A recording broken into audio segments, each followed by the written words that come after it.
nope. No PowerPoints? No way. Old-fashioned. All right. So you do it the old good way. Yeah. This is a beautiful room, and that's the gist of it. I mean, I could go on and on about all the stuff that's in here. They ordered those from a fraternal supply catalog. Your pillars are so tall. They are, and they're awesome. You know, okay. when you realize the VLS, yes, is talking about the size of those pillars of Solomon's temple. They'd be as tall as that ceiling. They would be as tall as that ceiling, wouldn't they? I was just getting ready to ask you. Do you think they would be? I mean, look from here. Yeah. From here all the way up. How high did you say that was, Dan? I'm not even sure here, but up to about 26 feet. 26 feet. That's how tall the pillars were on the outside of Solomon's temple. See, we say they were 5 and 30 cubits high, which makes 35 in all with the 5 chapter, the cubits of 5 each. But in most other grand jurisdictions, and a cubit is from the fingertip to the elbow. So now 35 of those high. It's actually, that would be the length of both of them. So 40 should really be the length of 2 of them together. So it would be about 20 each, which would be about as high as this ceiling. And of course, they wouldn't have looked anything like these. They would have been much more, probably Assyrian, Egyptian, Babylonian, some sort of, different looking than what we think of. But that's fine. We have all sorts of strange anachronisms all throughout the rituals. Well, we take it to the Greeks, and that's a pretty noble heritage. The Greeks. That's not bad. The Greeks. Not to the Romans. You have to emphasize it that way. If you omit saying it with a little bit of showmanship in my lodge, they harp about it for weeks. Good. It's their favorite part of the whole dang lecture. It's true. The Greeks and not the Romans. To the Greeks, therefore, and not to the Romans. Are we indebted for his great, judicious, and distinct in architecture? Yeah, and he thinks those are the Dorics, and I have a tendency to completely agree with him. Yeah, That's the old slide, the screen over there that's kind of hanging down. That thing drops all the way below the secretary's desk. Well, that'd be nice to put. That would be nice to put power presentations. That's what people do, but I don't do that. I've got you on video saying that. Gosh. The reason is that... how come these are right in the wall? So when they put in, this would be about 1996, I believe, when they installed fire doors here, it was mandatory. Oh. These are artifacts, because if you look through, these medallions match the ones there and on this side. But they didn't want to lose the distinct feeling of these right here. Ah. You'll notice, if you come through the doors on the other side... I see what you're saying. They're here as well. They're here as well. They didn't want to lose that. And there you go. You have that kind of strange floating artifact on the other side. They thought it was more important to keep them than to get rid of that. And look at the length of this set of stairs. That's to the upstairs. There are at least 50 steps up that. I mean, that is impressive. This is a big old building. Yeah, it is. That awesome. Full mezzanine up there, York-Rite lockers, an old apartment the custodian used to live in. The guy was Scottish, Tom Semple. He died in the 50s. His apron was that his picture over there? Yeah. I'll get a video of him. Oh, and that's his apron. We have a specially engraved monitor as well. This is all from my lodge's stuff from Idaho City. And I don't know why we have his apron, because he was actually from Boise #2 instead of Idaho #1. And that was the custodian's apron there. Yeah. And that's Scottish. You can tell because it's got the curved flap. And so that's how they always did theirs, was with the curved instead of a triangular flap. Very good. This belongs to Idaho City. My lodge paid their dues in gold dust in this thing. Oh, isn't that fun? Yeah, this is an old... No kidding. So they weighed and measured out box. the gold dust. Yep. How interesting. That old hoodwink there flips up. This one doesn't have it, but a lot of the other ones, which are really strange, when they flip up, they'd have this prism inside, these lenses. And so when the light would shine, it would be all dark. You would have been in darkness for quite a while, half an hour. And when you see nothing but the candlelight, inside those, which are little blinders, they flip up when it comes time to go from darkness to light, the blinders, and you have tunnel vision with that. And so some of them even have these refractive lenses in there that give you this prismatic effect, rainbow color everywhere, dazzling, bizarre. In the 1860s, that kind of thing, or the 1880s, that would have really blown you away. Still kind of does today. No kidding! Handmade ballot box we have here. This one was purchased, but the inlay work on this is phenomenal. You just don't see people doing that anymore. The old slipper we used to use. Can I get a close-up shot of you? Sure. Oh, look at that gorgeous. You can even take it out. You'd have to move the whole thing out here, but you can slide it out. It's all right. I've got a good close-up right here.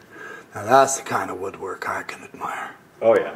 I've done a little bit of inlay, but nothing like that. Can't get too close. I'm going out of focus. Is that mother of pearl in there? I think it is. Yeah. Oh, that's a beautiful ballot box. Yeah.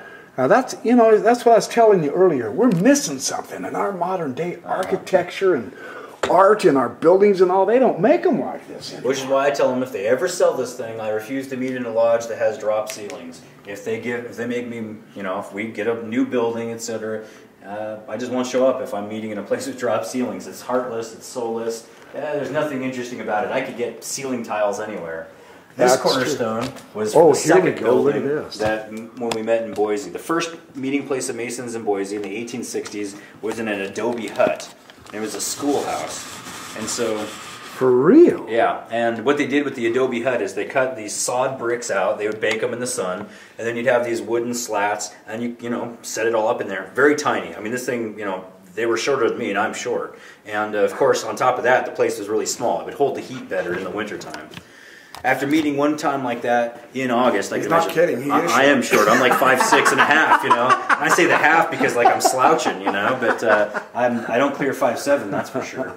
And so when you look at this, when they built their own building for the first time, this is when they were still from Oregon, Boise Lodge, and the lodge is actually a shape cut out, which nowadays we use 2 brackets to symbolize that, but that's what this is. And this would say A.W. Ferguson, Most Worshipful Grand Master of the Most Worshipful Grand Lodge of Oregon, Boise Lodge number 37, Ancient Free and Accepted Masons, Boise City, Idaho Territory, June 24th, AL 5867. And so they built that in 1867. That building burned. It was right next to the firehouse, so of course it burned in the 1880s. And then they built this one, and that one's still there, I believe, on Main Street between 6th and 7th Street. Now where's this at? Here in Boise? A couple blocks from here, yeah. So the top now with the amazing square and compasses, all that crenellated work up there is all gone. It's painted red, the bottom's remodeled, but that's still around. And so that one, they met in until they met here, which would be the 4th meeting place, essentially. This is when they completed the building you're standing in right now. 1904 was this little section here, 1906 here, and from 21 to 23 was this section remodeled here. And this right here was from the King Motor Company, and they were selling Model A's and Model T's in a showroom floor. So the basement actually looks a lot like a parking garage, and they would push up a ramp, the cars, and then set them out here. There was a printing shop down here. I can't remember what the others are off the top of my head. But, okay, say that one more time. This is what, the Tyler's cabinet? Yeah, Tyler's cabinet. Capital City 93. They have a lodge in the garage every year. He's got this huge airplane hangar of a garage, and he did this. And so there's 4 lodges that meet in Boise. My lodge, we pull out the Tyler's register right here. And everyone signs in right here, and there it is. This is what you would do. We keep some of the official records. We keep now. This is the this is the gentleman. This is the custodian you were telling me about. Tom Semple, you know, crusty old guy. He was Scottish, and he keeled over about 1.5 blocks from here when he died. And ironically enough, to give you an idea of like the continuity of things, there was a guy who was on the street next to him from Boise number 2. He was a sheriff at the time. He witnessed him die. That guy's now a Mason, I think in his 80s, and so like there's continuity because he saw him die. He's now a Mason here. I've met him, so you know there's this kind of weird linkage right there. Talk about a brotherhood, huh? Yeah, that's a real corncob pipe there, and we've got a record in my lodge of this guy complaining in the 40s when they discontinued making these corncob pipes. They couldn't order them anymore, and he was really bent out of shape. So.